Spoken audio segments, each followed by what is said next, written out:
Namasté les amis, c'est Lucas pour un nouveau podcast, cette fois-ci en plein air. J'espère qu'il n'y aura pas trop de bruit derrière, mais désolé, c'est l'endroit le plus calme que j'ai trouvé dans la ville. Je suis à Hanoï et c'est un peu le bordel, faut dire ce qui est. Alors on commence par une petite question comme d'habitude. Pourquoi deviez-vous vous méfier des conseils? Alors les conseils, c'est un truc que tout le monde adore faire. Tout le monde en donne à droite, à gauche, à tire-larigot, même quand on n'a rien demandé. On dirait que c'est une attitude qui est programmée un peu chez nous, comme c'est un besoin, une nécessité, quelque chose qu'on ne peut contrôler presque. Alors, est-ce que c'est bien, est-ce que c'est mal? Une nouvelle fois, on ne peut pas répondre par oui ou par non, ça dépend. Alors, quand on reçoit les conseils d'un ami, d'un parent, ou d'un auteur, ou d'un youtubeur, finalement, c'est pas une bonne chose. Enfin si, pardon, c'est pas une mauvaise chose, plutôt je dirais même que c'est une bonne chose. Parce que ça peut vous aider à avancer dans la vie, ça peut vous aider à corriger vos erreurs, ça peut vous faire voir les choses sous un angle nouveau. Donc les conseils, je dirais, c'est formidable. Mais, parce qu'il y a toujours un mais, à une seule condition. C'est que, quel que soit le sujet concerné, le sujet sur lequel on vous donne des avis ou des conseils, ce que vous devez vous assurer en premier lieu, c'est que la personne qui les donne est, alors, entre guillemets, parce qu'il y a toujours plusieurs niveaux, légitime et compétente, du moins par rapport à ce qu'elle dit. Je prends mon exemple, voilà, on va être très transparent. Moi, je peux vous garantir que tous les sujets dont je parle et que j'aborde sur cette chaîne, ça concerne que des choses que j'ai, soit des conseils que j'ai appliqués à ma propre vie et qui ont fonctionné, soit des expériences liées à mon vécu, des choses que j'ai essayées, des choses que j'ai réussi aussi. Donc, je ne vous parle pas de n'importe quoi. Je parle de choses qui ont directement impacté ma vie et que j'ai expérimenté. Voilà, par exemple, comme d'hab, un petit exemple.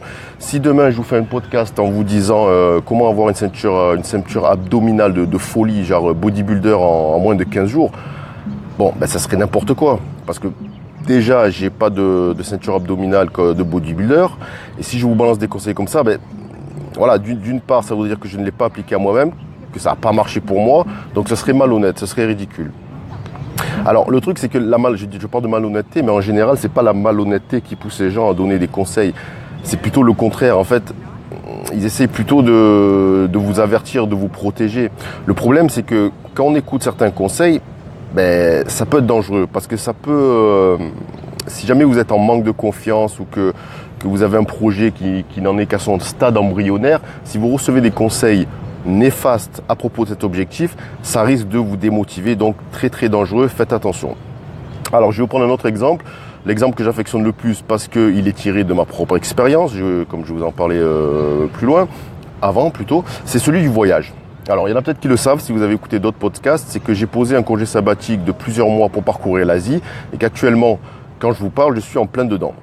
Alors lorsque j'ai annoncé mon projet à tout le monde, qu'est-ce qui s'est passé? C'est qu'il y a eu certaines personnes, et je dirais essentiellement plus âgées que moi, qui au lieu de me dire « ouais c'est formidable, c'est génial, beau projet », non, ils sont plutôt partis sur des avis et des conseils un peu négatifs, plutôt des mises en garde. Alors qu'est-ce qu'on m'a dit? On m'a dit « fais attention, l'Asie c'est dangereux, et qu'est-ce que tu fais à faire si t'arrive un problème ? Est-ce que tu risques pas de regretter ton choix? Comment vas-tu financer ton voyage? Est-ce que tu devrais pas partir plutôt 2 mois au lieu de 8 mois? Je pense que ça suffit amplement. » Voilà, etc., etc. Que des conseils de ce type. Alors, devinez quel était le point commun entre tous ces gens. Dans le mille, aucun n'a jamais voyagé au-delà de la France, ou alors à la limite, les pays frontaliers, Italie, Suisse, Espagne, etc. Et surtout, aucun n'a accompli un tel projet, aucun n'a jamais posé un congé sabbatique et aucun n'est jamais allé en Asie. Bon, vous voyez où je veux en venir. Ce type de personnes me dérange parce qu'ils donnent des conseils sur des choses qu'ils ne connaissent pas. Et ça, c'est un comble. Alors, moi, par chance, c'est pas une question de chance, mon projet était solide, ça faisait des années que j'y pensais, j'ai bien bossé dessus, je savais ce que je voulais, donc j'ai écouté ces gens, mais je ne me suis pas laissé influencer par leur mise en garde. Mais si j'avais été un peu faible, un peu fébrile, il y a des chances que j'aurais pu craquer et abandonner mon rêve, et ça aurait été vraiment con, quoi. Alors on peut prendre un autre exemple, classique aussi. Imaginons que vous voulez créer votre propre business, monter votre société, et en apprenant ça, votre pote Jean-Michel, qu'est-ce qu'il fait? Il va vous énumérer tous les risques que vous encourez. Oui, et voilà, mais si tu n'as pas l'argent, si tu fais faillite, etc., etc. Vous voyez le genre d'avis de mise en garde.